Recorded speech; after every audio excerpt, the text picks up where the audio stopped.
Hey bakers, John Cannell for Preppy Kitchen here, and today we're making shrimp scampi. This no shrimp.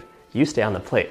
This is so quick and easy, you will just be in shock by how delicious it is and that you've already eaten it in the time it takes to make another meal. Okay, let's get started. First thing, just a little prep. I'm gonna be smashing and mincing some garlic. The recipe calls for 1.5 tablespoons or so, but to me that means a handful of garlic because that's how I roll when I'm making my own food. All right, so give it a smash. That helps release the oils in the garlic. You can just discard that skin. And now we're gonna mince it up. Doesn't have to be like a perfect, baking school or whatever mince. Just get it nice and small. And then repeat for all those garlics. So satisfying to do, and I love the smell of garlic. There we go. Now we'll mince it all up. Do you follow the actual amount of garlic in a recipe, or do you just quadruple it? Let me know in the comments if you do the exact amount, or if you just do as much as you feel like the dish can possibly hold. I'm very curious because I clearly have my own my own garlic opinions. My fingers are gonna be smelling like garlic. Tell the audience not to worry about it, just chop roughly, proceeds to mince everything. Let's collect all this delicious garlic and save it for later. Whew. I mean, that might have been a bit too much. Well, setting it aside, and now for the shrimp, and I will be changing up knives. This is not appropriate. Here I have 1.5 pounds of really nice fresh shrimp. They are not, however, peeled. You can buy peeled shrimp.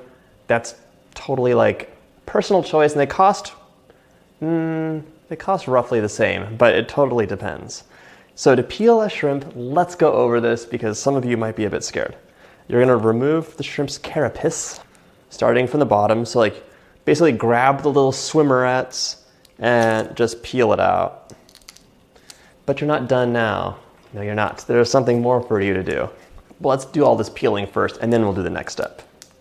I like to leave my tails on, just because they're like little handles, but you can totally remove the tail as well. It's a personal choice. But notice the heads are gone, so there's that.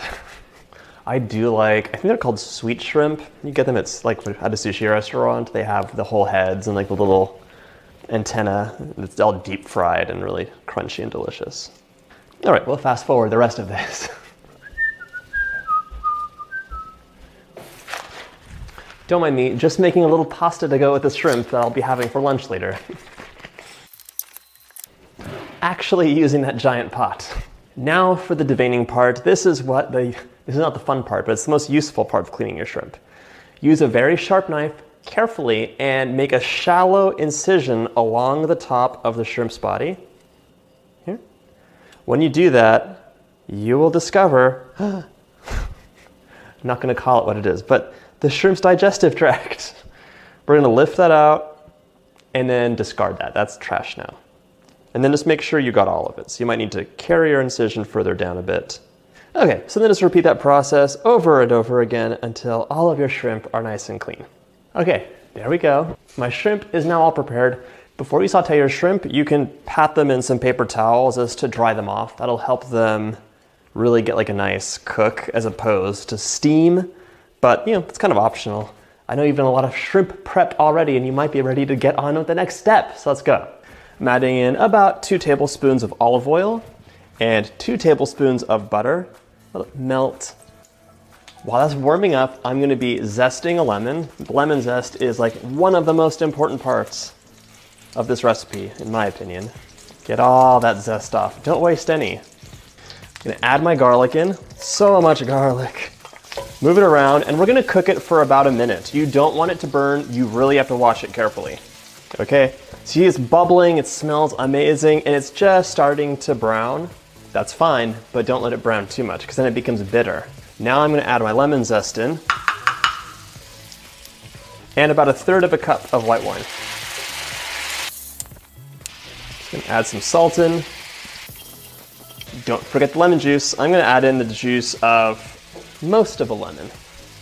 Stir it around. And you're gonna let this reduce by about half. You want the wine to cook off and leave all that delicious flavor, but none of the alcohol. Now that the mixture is reduced, I can start adding in my dry-ish shrimp. Just arrange them on here. Give them a little bit of space. I'll probably have to do 2 batches of shrimp just because I made so many. Give it about 2 minutes and check. You really just want the color to change. The shrimp can be a little bit translucent inside. I think that's delicious. Okay, the color's changing. Time to turn over. There's a lot of garlic on this, and that's just how I like it. Once your shrimp are turned over, just leave them alone. Don't mess with them too much. You really want them to get that heat from the pan and not be slipping and sliding. Shrimp are done. I'm going to take this off of the heat, and then we're going to serve it over with some minced parsley and a little bit of pasta. So just take as much as you want. Try to remove the stems if possible. Nobody wants any roughage these days. All right, and then let's chop it up. I used to think the parsley was just a garnish that you would get at a diner when I was a little child, but it has so much flavor. It really adds a nice little layer. I have a nice bank of parsley chopped up, setting it aside. Let's plate something out. Fresh spaghetti. I'm gonna try and be artful with this. All right, now some shrimp. Who wants shrimp? I do. These shrimp are beautifully cooked and they smell amazing.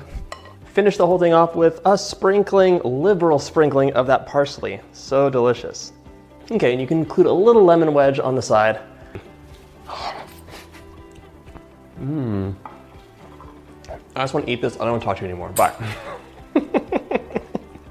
That garlic really caramelized. I have to tell you, some of it got really dark and I was afraid and I didn't show you. But I've actually been snacking on it. It's really tasty. I like things that are burnt, so this is like pushing all my buttons there. Thanks so much for watching. I hope you get to make this recipe. It is really, really delicious.